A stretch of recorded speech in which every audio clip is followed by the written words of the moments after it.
Hi, welcome to Retiring Well. Folks, I'm excited today because we've got a great show lined up for you. Typically every week I'm just giving you a lot of snippets of a lot of different subjects. But I just had a recent case here where, I was able to use a lot of different things in that planning. And I thought, you know what? I think this would be a great opportunity. I've never done this before to just share that case study with you, just so you could see kind of how all these things work together. So stay tuned. Retiring Well, brought to you by Centennial Wealth Advisory, financial advisors specializing in retirement planning and serving all of Northern Michigan. Retiring Well, helping you plan for a successful and comfortable retirement. Retiring Well, plan to retire well. Hi, welcome back. Folks, as I shared with you, I'm going to share this case study with you. Now, I've protected their names so to keep confidentiality. So we're going to call them Jack and Jill Smith. I also had permission to kind of share some of their data, and you're not going to be able to tie it to them. So, but I think you're going to find this very, very interesting. So with that, let's get started. So I met with Jack and Jill. I found out they're both age 62. They've been married for 28 years, but this is both their second marriage. Jack, from a previous marriage, had one daughter. Jill had a son and a daughter from a previous marriage. Between those three kids, they've got 5 grandkids, which they love to spend time with. Jack, by trade, is a carpenter. Jill was a registered nurse. Both were very healthy. They love to travel, and they enjoy the outdoors, hiking and snowshoeing and things of the like. So they're both questioning whether they can retire. That's what brought them into my office, is when that might be able to happen. Jack feels like if he wasn't working, he probably would continue to do odd jobs. He still kind of enjoys doing that. He just kind of wants to do it on his own time. So he figured if doing odd jobs here and there, he might make about $1,000 per month. So with that, I continued to try to ask some more questions, like to get to where I could answer their question as to whether they could retire. I needed to have a kind of a 10,000 foot view of where they're at. I found out that Jill had a small pension. In the early days when she was a nurse, she worked for a medical facility that still had a pension plan, and she put enough time in there that that it built up in that period of time. We discussed survivor benefits. Understanding that they both felt Jill would probably outlive Jack. The single pay out, meaning basically just based on her life, that she could get a better pension payout. But and it would become less if there was any kind of survivor benefit. So although it was probably best in their best interest to go the single pay route, they thought that just in the likelihood that anything would happen to Jill, she really wanted that to be there for Jack, so he didn't have to lose that income. So we kind of looked at what would 100% survivor benefit be. The difference really wasn't that dramatic. They thought they could live without, so they chose that. It ended up being that at age 62 right now, if she took that right now, it'd be $860 per month. Found out or learned that Jack's Social Security at full retirement age 67, was going to be $2,100. Jill's Social Security at full retirement age, or age 67, was going to be $1,366. Now, found out that when she worked for that one company, when in her first marriage, when they began to have the couple of kids, she stayed at home for a period of time in raising the kids, so she had not built up her Social Security during that period of time. So that's why it happened to be a little bit less. We discussed, when do you take that Social Security? They both understood that at age 62, if they retired, they could take it now. I shared with them that would be 25% less than what it would be at full retirement age. And there was going to be some earnings limitations if they continued to work that we'd have to talk about. I said, but if they waited to age 70, it could, they grew it past full retirement age, like 8% per year. Plus, if there was any consumer price index, raises, it would grow by that too. So that being 2.5%, I said you could see, maybe 10.5% per year if you could wait that few years. So anyway, we talked about that, when they should take it, and they kind of started settling, they understood that with their survivor benefit, that the survivor of the two is going to keep the greater of the two Social Security. So we looked at a scenario where what did it look like if Joe took it now at age 62, but Jack let his grow to age 70, and then that would be the survivor benefit. It's kind of settled on that, and we said, okay, well, let's kind of see what that looks like in our planning. Learned that Jack had about $164,000 in his IRA. Jill had about $274,000 in her 403B plan at the hospital. And so I took the opportunity to start discussing, what do rollover options look like? She has the ability when she stops working to roll that 403B into her own IRA. Well, there's some pros and cons to that.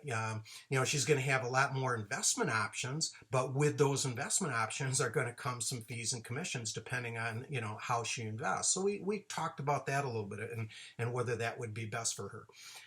Found out that they had about $110,000 in savings, just checking savings account, and best that they had no debt. They had done real good about paying off their mortgage, and they had absolutely no debt to have to deal with should they go into retirement. So to say the least, now I had a little bit enough to kind of put some numbers together to kind of see what the 10,000 foot view would look like. Now I told them, I said, I don't want this to replace any formal income plan that we're going to want to do before we pull the trigger on this. But I said, let's just kind of look at that and see if all the pieces are there. So I said, do you know how much income you want or need in retirement? And, they came up with this $5,000 per month number. And so that began a discussion as to, well, how did you arrive at that number? And they had not done any, like what I call formal budget and, written it down. But they at one point, they were curious themselves. They wanted to know how much they were living on. And they thought with no debt and looking at the bills that they had, they said, I think we'd be real comfortable if we had $5,000 a month to, meet our expenses. So I said, fine, let's start with that. Let's see what that looks like. So I took that $5,000 per month and I said, okay, what's your Social Security at full retirement age? You want to just start there for both of them. Well, that was, $3,400. So, all right, let's take that out of there. You've got that pension we can trigger. That's $860. What's the difference? Well, it ended up being $667. Where's that going to come from? Well, I said, that's going to have to come from your IRA, 403B and savings, right? So, what's that look like? So look, I took that. I said, well, all that totals about $548,000. We then had a discussion as to what would be a good withdrawal amount that we could pull from that savings for income. Okay. I said, well, let's start with 4%. I said, if a portfolio is structured appropriately, okay, let's say we can get, a portfolio growing by 5, 6, 7%, with very little volatility, and we could be pulling 4%. Well, that allows us to maybe maintain principal and grow it a little bit over time while we're taking that income. So let's see what that looks like. So I took the $548,000, took 4% of that. Well, that's just under $22,000 a year. Per month, that was basically $1,800.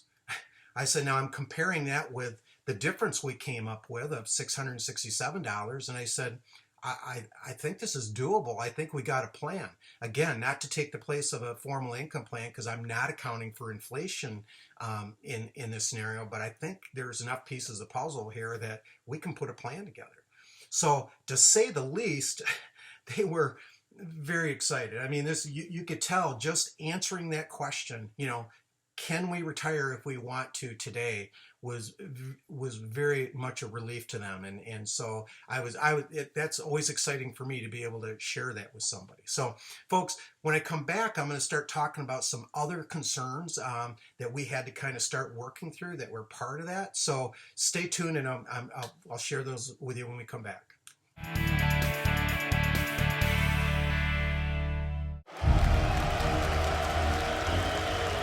Professional quarterbacks have a game plan. Passing the ball with power and accuracy is vital, and good communication within the team is key.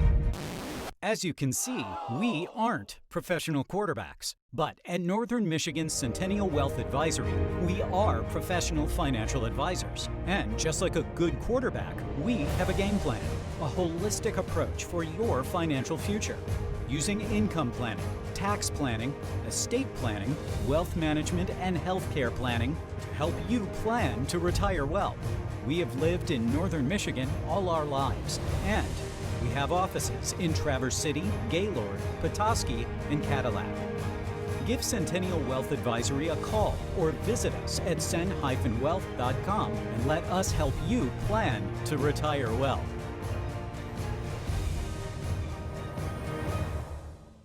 What are these expense ratios you find in mutual funds? Most importantly, how much risk can you take on?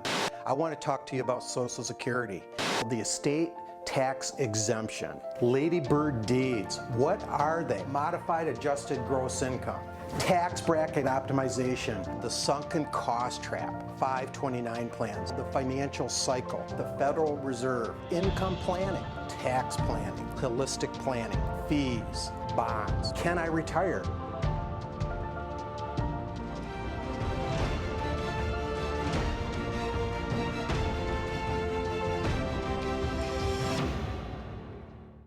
We here at Centennial Wealth Advisory realize that everyone has been affected by this coronavirus in one way or another. We watch our retirement accounts drop significantly in value, and we have questions. Can I retire in a recession? How will the coronavirus affect my retirement? How do I develop an income stream in a recession? Can I still retire this year? If these are concerns of yours, contact us today for a free initial consultation and learn what you can do now to help you weather the storm. Simply call 888-608-5825 or visit cenwealth.com and let us help you plan to retire well.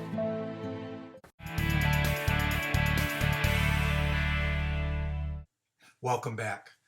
So folks, as I was telling you before, they were really excited to find out that if they could, that if they wanted to retire today, they could. So that was great.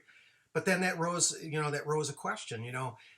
They knew how much their employers were paying for their medical insurance, and they're like, Larry, in that budget that we did, we were not reflecting health insurance, because at the time we weren't paying for it. So that's a real big concern. We understand that we can get Medicare when we're age 65, but if we retire here at 62, there's 3 years here that we've got to, bridge the gap and pay for insurance. And we're again, knowing what our employers are paying, is this doable under those circumstances? So Centennial Wealth and myself, we're not licensed to sell health insurance. So, but we do have somebody on staff that is. So I was able to bring her in, and that allowed us to start beginning a discussion to talk about, the Affordable Care Act, those premium credits that were out there that could help pay for the health insurance, depending on your income. We discussed, bronze, silver, gold plans, the various deductibles and out-of-pocket, costs or max that was going to be there and which one looked good for them. We discussed HMOs or PPOs, which one of those made better sense for them. In the end, because of their good health, they decided that the bronze plan would be appropriate. They weren't expecting to have to pay a lot of those out-of-pocket costs because of that, so they decided bronze plan would be appropriate. But because of the travel they wanted to do and being outside the network, maybe in a lot of cases, they thought maybe a PPO made better sense. So I know that was discussed. Well, then we started kind of talking about these premium credits that are out there under the Affordable Care Act. I showed them this sliding scale, and it was just an example. But we showed this was a silver plan that cost $5,000, and I showed them at the various income levels. It shows how much of a subsidy they could get to pay for that. So we kind of looked at this sliding scale, and honestly, it looked like the sweet spot for them is if they could keep their income about $35,000, if we could kind of control that in any way, then, basically you were going to get a subsidy that was going to considerably pay for a lot of it. Now, this was a silver plan. They were even in a bronze plan, which is lesser cost. All right. So after having discussed that, kind of found the sweet spot, with all the subsidy premium credit that they could get, basically their cost was only going to be $310 a month. That was very exciting to them because, not only had we answered the question, could they retire, but now what was a major concern of theirs with health insurance, we were finding a way to cover it at a very, very low cost. So they were, to say the least, very happy with that. But now, we wanted to get into this discussion about, Jack waiting to take Social Security. We want to go back to that. If he waits to age 70, then, where's that income going to come from? And couple that with, if we're going to keep our income, at 35,000, for health insurance reasons, what's this impact going to be on our savings? So we kind of looked at it this way. So, okay, Jack, if you got your part-time work, you're making about $1,000 per month. Let's go with that. Jill, if you take your Social Security early, that's $1,000 a month. You got your pension of $860 a month. All right. To stay at 35,000, that means we're going to have to pull $1,031 out of the IRA every month to stay at, $3,916, or what would be $35,000 a year. Okay. Now we know we need money to live on that's more than that. So in this case, I took their $5,000. I added the $310 a month in premiums because they had not reflected that. And I said, all we need is to take $1,394 a month out of our savings to bridge that gap for our income. So I said, take that times 12, that's $16,000 a year. Take that over the 3-year period that we're trying to cover. Total we're taking out of savings, which is our non-taxable account, right? Because we're gonna try to control our income. I said it's about $50,000. I said, going back, knowing that you have $110,000 in savings, and for this 3-year period, we're going to pull 50 of it. I don't think that draws your checking savings down into critical levels. So I think it's very, very doable. All right. So then we talked about this, this idea now that once you get to age 65, we've got this 3-year period, we've got there now. We've got Medicare, right? Now I said, when that time comes, I said, remember that person that you talked to regarding the health insurance, you're going to want to talk to again, who's licensed, who can, advise you as to, getting the proper Medicare supplemental plan. There's a couple different routes you can go, a lot of different plans, and there's a lot of pros and cons that, we're going to want that licensed individual to talk to you about. So just remember, as that day approaches, let us know, and we'll kind of walk you through that.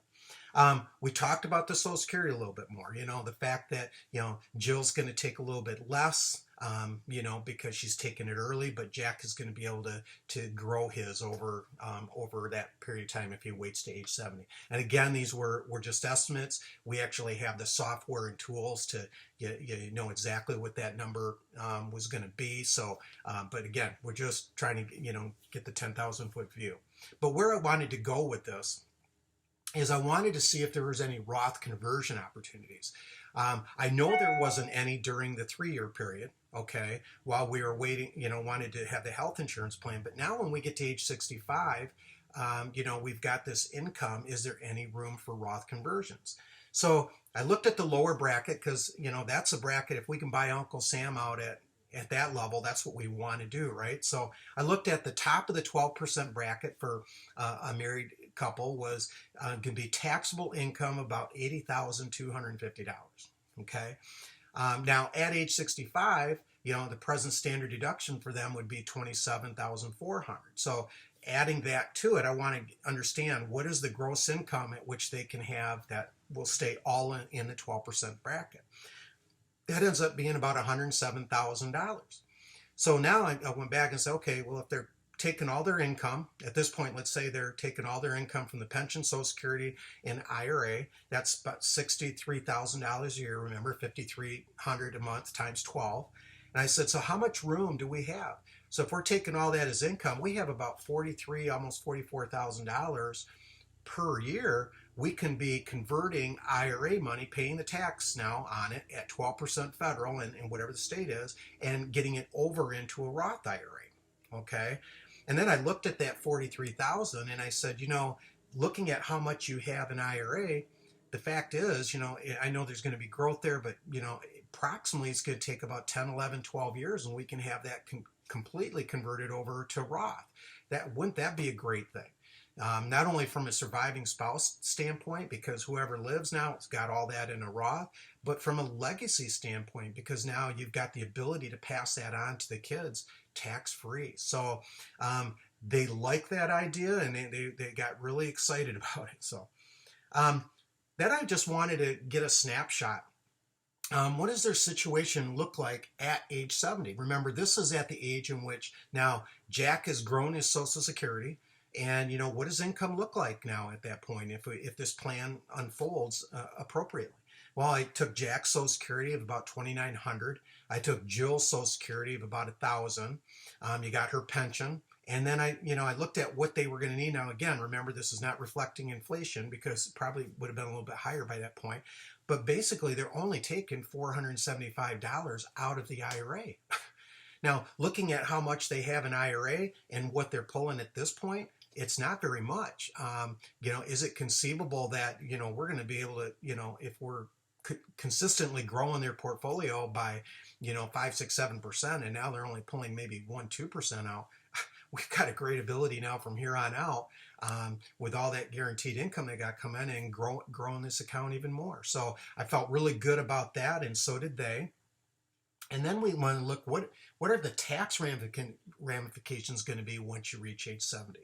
So we looked at Jack and Jill's Social Security totaling, at that time about $47,000. The amount they're pulling out of the IRA, remember that $475 in their pension of $860, there's $16,000 a year. And what I wanted to do is find out how much of their Social Security was going to be taxable so I could kind of figure out, what their tax would be.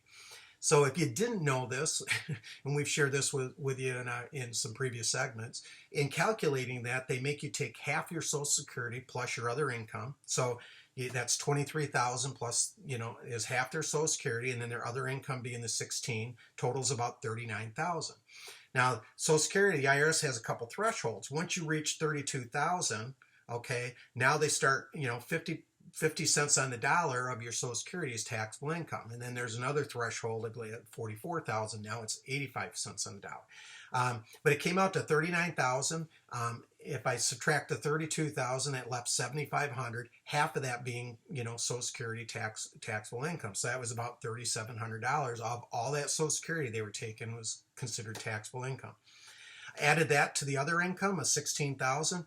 So their total income right now is about just under $20,000. But remember, they get a standard deduction of $27,000, which completely offset any taxable income.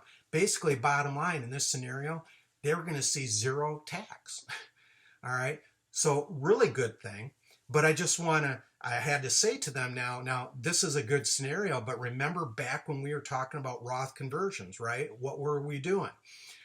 We were accelerating income, all right? And I'm not reflecting that in this scenario. So just want to give you a heads up. When we get to this point, we're going to want to take a look at how much we've converted, okay? And then we're going to see if it makes sense. Do you want to just, continue to pay zero tax, or do you want to aggressively continue to, try to convert the rest of us? So we've got a couple things working against each other at this point, but we'll find a balance when that time comes. So, and then that being said, if you see the difference between the 20,000 of income and the 27, you could pull out of the IRA at that time about $7,000, and we're not going to have, we're going to have very little tax. So, again, just we'll look at we'll run the mock tax return scenarios at that time, nail that number down a little bit better, look at the pros and cons, and try to make the best decision accordingly. So now we've got the 10,000-foot view. We've got a kind of a schematic of the plan that we might help them to achieve. We know what their objectives are. We know their goals. Now, when it comes to talking about investments, I can come up with the appropriate strategy. They're going to have to rely very heavily, as you saw in this plan, that first 8 years from 62 to age 70, where they're relying heavily on their savings to get them and bridge the gap. So how we invest accordingly is going to have to be appropriate to that situation.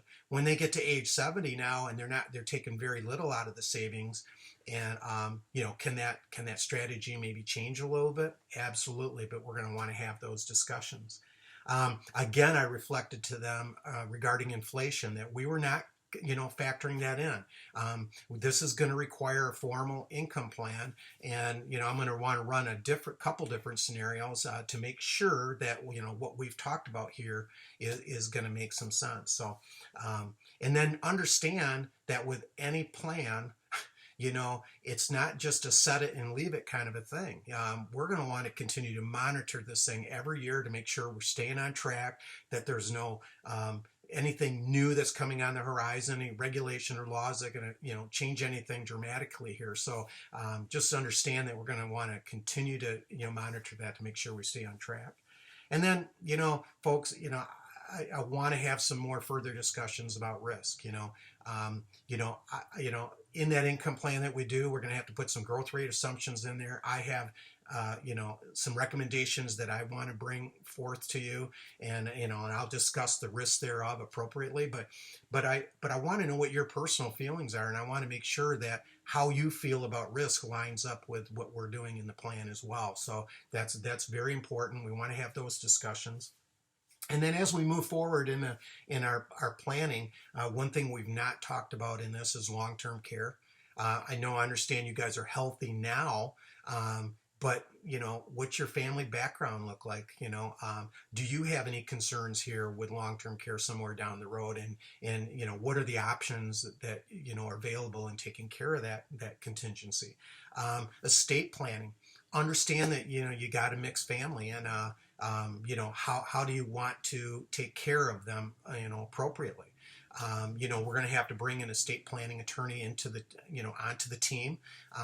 We're going to want to have those discussions and have a good estate plan accordingly. So folks, I hope you understand that, and again, going back to why I wanted to share this with you, did you see how there's so many different factors all playing out in a person's plan? You've got the income planning, what kind of income are we planning for? Where are we pulling income from?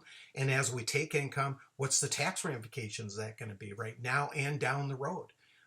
Healthcare, as we're taking income, right? And the taxability thereof. How were we kind of controlling income there? And how were we taking care of that contingency? Estate planning. Where was the role there? And then once I get a estate plan, have I funded it appropriately? Are all my investment accounts, matching that plan? And then the investment management.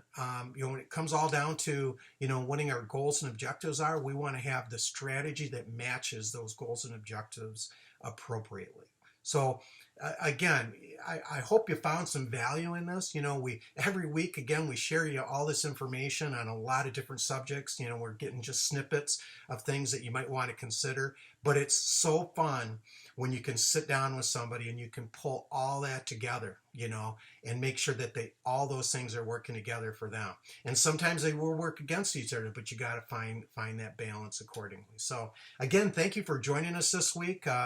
Stay tuned. See you next week.